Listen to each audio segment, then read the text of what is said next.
I moved into this apartment on Mifflin Street in early April. It wasn't anything fancy, just a one-bedroom unit in a 3-story brick building with that creaky charm you only find in older downtown places. Hardwood floors that moaned under your steps, radiators that hissed like they had secrets, and the kind of cracked crown molding that made you feel like you were living inside a sepia-toned photograph. It had its quirks, but it felt like the kind of place a freelance guy like me should be living in. I was 27, a freelance video editor trying to get a footing while juggling gigs for wedding videos, low-budget commercials, and eventually a short film. I worked weird hours, usually with my headphones on, hunched over my laptop, a bowl of lukewarm ramen nearby, and half a Red Bull sweating on the desk. Sometimes I'd work straight through the night, especially when I had back-to-back deadlines or a stubborn client who needed endless revisions. For the first few weeks, everything was normal. I barely saw my neighbors, which suited me just fine. The guy across the hall nodded when we passed each other in the stairwell, but otherwise, the place was quiet. The building itself had this heavy stillness to it. Thick walls, squeaky floors, that groan when the heat kicked on. It wasn't spooky exactly, but it definitely had a presence. Then the noises started. Around 2 or 3 a.m., I'd hear faint footsteps above me. Not fast, not loud, just the soft shuffle of someone walking barefoot across hardwood. Sometimes it was accompanied by this dragging sound like something being slowly pulled across the floor. At first, I figured it was nothing. Old buildings make noise. Sound bounces weird in these places. Maybe someone was crashing there temporarily, or a contractor was doing late-night prep for the renovations. But one night, I was lying in bed with my laptop editing a wedding highlight reel when I heard it clear as day, the unmistakable scrape of a chair being dragged across the floor. It was directly above me, not muffled, not distant.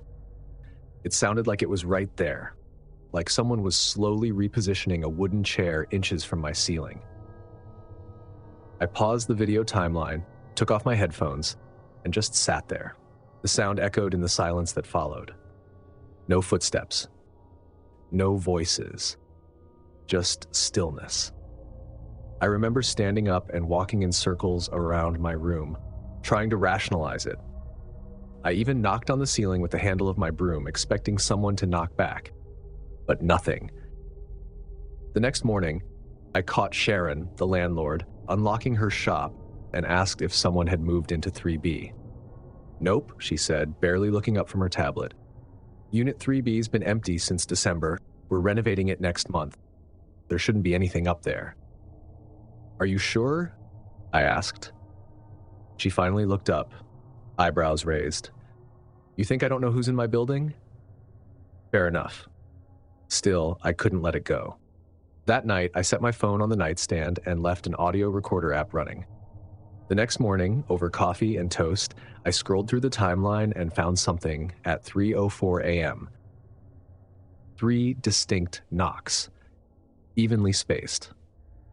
I played it 3 times just to make sure I wasn't hearing things. That's when I called the police. Didn't go for 911, I wasn't that freaked out. But the local non-emergency line. I explained the situation, played them the recording, and asked if someone could check out the unit upstairs. 2 officers showed up later that day. Young guys, polite but clearly humoring me. One of them joked about ghosts and old buildings. I wasn't laughing. We all went upstairs. Sharon had to unlock the door to 3B. It creaked open to reveal an empty room. Just bare hardwood, some dust, drop cloths in the corner, and a rusty paint can near the wall. No furniture, no footprints, no signs anyone had been there. They checked every inch. Closets, vents, under the sink, nothing. "Everything's locked," one officer said. "Windows haven't been touched. Could just be the building settling." "Pipes don't knock," I muttered. He gave me a half shrug, like he'd heard that line 100 times. I should have moved out right then, but instead, I stayed. I told myself I was overreacting. I had deadlines, I didn't have time to pack, and besides, I wasn't about to let creaky floorboards scare me away. The next few nights were quiet. No footsteps, no dragging, no knocks. Just me, my work, and a few dreams here and there, but no big deal. I almost laughed at myself for being spooked. Then came the night I couldn't ignore. It started around 2:50 a.m. I was up editing. I had some cooking show on my second monitor as background noise. That's when I heard the tapping again. Soft, rhythmic. One tap every few seconds. It wasn't loud, but way too steady to be random, like it was trying to get my attention without making a scene. I muted the video timeline and listened. 3 knocks. Same spacing, same spot, directly above my bed. I turned on every light in the apartment. Sat on the couch in the living room, blanket wrapped around me, baseball bat next to me. Slept with one eye open. The next morning, I packed a duffel and texted my friend, Nate. By that evening, I was sleeping on his couch. I broke the lease a few days later. Sharon didn't argue. She tried to play it off, said she'd never had problems like that before, but I could tell something had gotten to her. I left the key on her counter and didn't look back. I thought that would be the end of it. But about a month later, I got a DM from some guy I didn't recognize. No greeting. Just, "Hey, did you ever hear someone walking around upstairs?" That was it. No context, no intro, no follow-up. I stared at it for a long time. I didn't answer, but I knew exactly what it meant. Someone else had moved in, and they were hearing it too. I still have that old audio file saved on 2 drives. 3 evenly spaced knocks, plain as day. I've never listened to it again, and every once in a while, when it gets really quiet at night, I wonder what would have happened if I'd ever gone up there myself.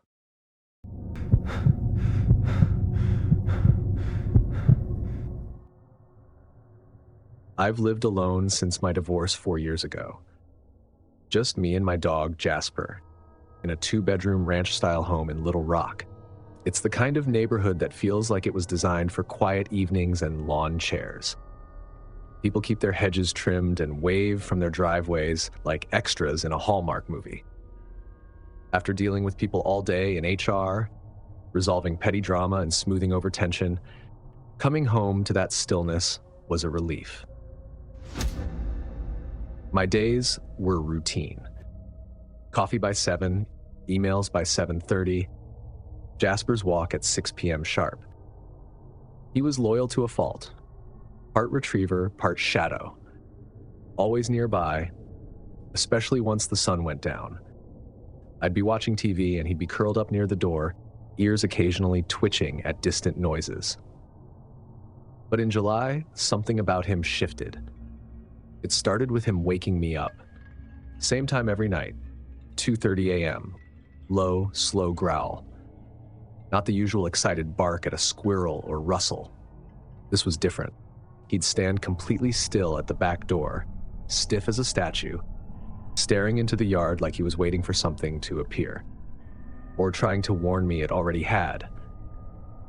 At first, I thought maybe a raccoon had started visiting the fence line. Maybe a neighbor's cat. But turning on the porch light revealed nothing. The yard would be empty, dewy with humidity, wind stirring the bushes just enough to make you second-guess your eyes. After the 4th night in a row, I ordered a ring cam. Had it installed above the back door the same evening it arrived. I figured if there was something or someone out there, I'd catch it. If nothing else, it would help me sleep. First 3 nights, nothing. The yard looked like it always did. Some bugs, a moth flitting across the lens, fireflies glowing like dying embers. Nothing out of the ordinary. Then came night 4. I didn't even think to check the footage that morning. I was groggy, running late for a conference call. It wasn't until lunch, sitting at my desk with a sandwich and a lull between meetings, that I remembered. The app loaded. I scrolled back to the timestamp, 2:33 a.m. Hit play. She was crouched on the steps, pale skin, wet hair, and a thin hospital gown hanging loose from her shoulders. Her bare feet pressed flat against the concrete like she'd been there a while, and she wasn't doing anything. Just crouching. Perfectly still. Staring, though not at the camera, just down. I stared at the screen for a good minute before hitting pause. Rewound. Watched it again. Same image. Same timestamp. I called the police. 2 officers came by late that afternoon. I showed them the video. One of them frowned. The other asked if maybe I'd had a friend over recently who could have staged a prank. They didn't recognize the woman. Said she didn't match any active missing persons or escapees from local facilities. When I asked if they could check nearby hospitals or mental health centers, they gave me that diplomatic, "We'll make a note of it" look. "Might just be someone passing through," one of them said. "Keep an eye on it. Call us if it happens again." I wasn't happy with that. But what else could I do? That night, I triple locked the doors, pulled curtains I didn't even know I owned, brought Jasper into the bedroom with me, and left the TV on low volume to drown out every creak and shift in the dark. She didn't show up the next night, or the night after, but I couldn't shake her from my mind. There was something about the way she crouched, like she wasn't hiding exactly, more like she was waiting, and I had no idea for what. By the end of the week, I posted a still frame on a few local Facebook groups and a neighborhood subreddit. The caption was simple: "Anyone recognize this woman?" I expected someone to say she looked familiar, maybe someone who worked in a nearby clinic, a nurse or a receptionist. But all I got were jokes, memes. Someone said she looked AI generated. Another joked it was a ghost from The Ring. A few likes, a few laughing emojis, but no real answers. I left the post up. I didn't know what else to do. Then Jasper went missing. It was a Tuesday morning. I let him out like I always did. Cup of coffee in hand, checking email on my phone. I watched him sniff around the yard, then wander toward the side gate. A breeze moved through the trees. I looked down at a text from my boss. 30 seconds, maybe. I looked up. Jasper was gone. I called him, walked the yard, checked the gate, still latched tight. I even crawled under the hedges. No holes, no torn grass, just absence, just nothing. Animal control had no leads. Neighbors hadn't seen him. I put up flyers, walked the block, called his name until my throat hurt. Nothing, no barking, no scratching at the door. He was just gone. I checked the Ring cam. Again and again, nothing. Like the app had glitched, erased that entire chunk of time. 2 nights later, I got a text from Diane, my neighbor across the street. "You still getting weird stuff on your camera? Look at this." She attached a short clip. Ring footage. Low resolution, but you could see enough. Same time, 2:31 a.m. Same figure. Bare feet. That gown. Hair hanging wet across her face. But this time, she was moving. Walking slowly down Diane's driveway, cradling something small wrapped in a light cloth. The way she held it made my gut twist. It was too small to be a baby. But it wasn't just the size. It was how she moved. Gentle. Protective. I stared at the video for a long time before forwarding it to the police. Their response, "Thanks, we'll add it to the file." I asked if they could check other neighborhood cameras. Maybe track where she came from or where she went. No reply. It's been almost a year. No sign of Jasper. No more footage of the woman. But I haven't stopped checking.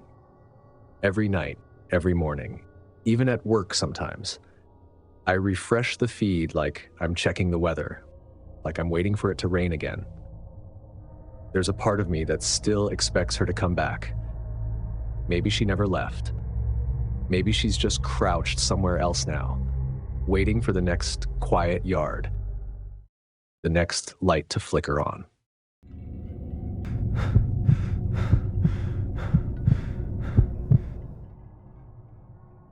I've always thought of our house as ordinary. Not too big, not too small. Just right for me and my son, Caleb. It's a 2-story colonial-style home in a quiet suburb outside Reading, Pennsylvania. I stay home with Caleb full-time, and most days are filled with cartoons, peanut butter sandwiches, and negotiations about why pants are necessary. It's routine, comfortable, safe, or at least I thought it was. There's a guest room upstairs. Hasn't been used in years. My husband passed away shortly after Caleb was born, and that room just kind of became a storage space. It's the only door in the house that stays locked, mostly because I don't want Caleb getting into boxes stacked in there.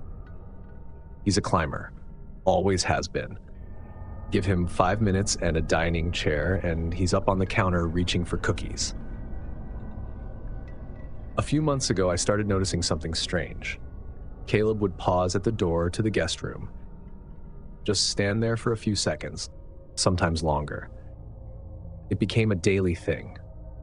At first, I chalked it up to curiosity. It's the only locked door, after all.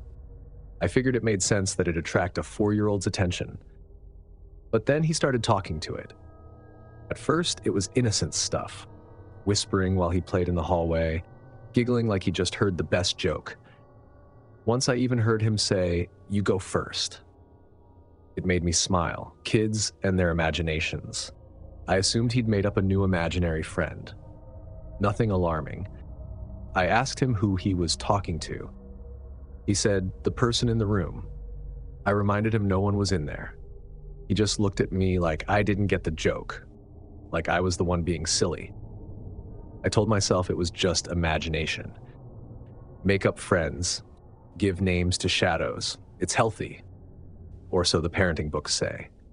But it kept happening. He'd linger at that door longer and longer, and more than once I caught him leaning in, ear almost to the wood, like he was waiting for a response. Then one night I was walking past the hallway to put some towels away. It was just past 9 and the house was mostly quiet. Caleb was there, standing close to the locked door, like he was listening. He said, "It's your turn to talk now." And someone replied, not loudly, a low murmur like the sound of someone speaking into their sleeve. But it was distinct. It didn't come from the TV. It didn't come from the baby monitor. It came from the other side of that door. I stood still in the hallway, the laundry basket balanced on my hip, breath caught somewhere between my chest and throat. The moment dragged. I didn't hear anything else. I rushed over and yanked him away. He didn't resist. Just looked up at me and said, "They don't like it when you interrupt." I barely got any sleep that night. Just laid there, twitchy. Every little creak felt like a scream. Every gust of wind against the siding made me sit up. I kept expecting to hear that voice again. The next morning, I opened the guest room. I had to dig around in the kitchen drawer for the key. I hadn't touched it in years. When I opened the door, it was exactly as I remembered. Boxes stacked high, broken lamp leaning against the wall, a few old winter coats hanging in the closet. Dust undisturbed. The window was locked. Nothing had moved. I called the police. 2 officers came by. They walked the room with flashlights, checked the locks, the closet, the attic access. Nothing. No signs of entry. No way anyone could have gotten in or out. One of them asked Caleb if he knew the person's name. Caleb looked at him and said, "They don't have names. Not anymore." That was the first time I felt something twist inside me. Not fear, exactly. Something deeper, a kind of dread that sticks in your chest. After that, things seemed to settle. Caleb didn't talk to the door as much. I didn't hear any more whispers. A few weeks passed and I told myself it had all just been a phase. Maybe he was processing the loss of his dad in a way I couldn't understand. Then, one morning, I woke up before dawn. Something felt off. The air in the room felt heavier than usual. I couldn't hear the hum of the fridge downstairs or the rustle of the trees outside. I went to check on Caleb. His bed was empty. At first, I just stood there, staring at the tangled sheets, thinking he must have gone to the bathroom. But the bathroom light was off. I checked every room upstairs. Nothing. Then I saw the front door. It was open. Wide open. The kind of open that sends adrenaline straight through your veins. I ran outside barefoot, shouting his name. The lawn was wet with dew. My heart was thudding in my ears. I reached the edge of the yard, eyes scanning in every direction. That's when I saw him. He was standing near the trees at the back edge of our property, near the old wooden fence. And he was holding someone's hand. Only I couldn't see the person. Just the way his small arm was extended, his fingers curled around something that didn't seem to be there. I shouted again. He let go and turned around, like nothing was wrong. Like it was a perfectly normal morning. When I reached him, I dropped to my knees and hugged him tight. He didn't seem scared. He didn't seem confused. He just looked at me and said, "They wanted to say goodbye." That was it. That was all he gave me. We went back inside. I locked the door behind us and triple-checked every window in the house.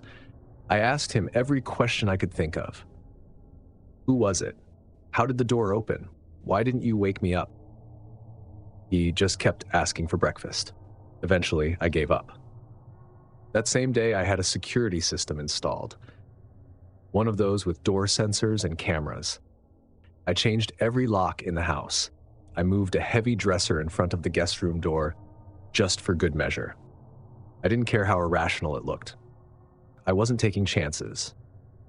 It's been a few months now. Caleb doesn't talk to the door anymore. Or maybe he does and waits until I'm not around. But every now and then, I'll catch him looking out the window. Early in the morning, just before the sun comes up. Like he's waiting for someone. And the worst part is, I've started waiting too.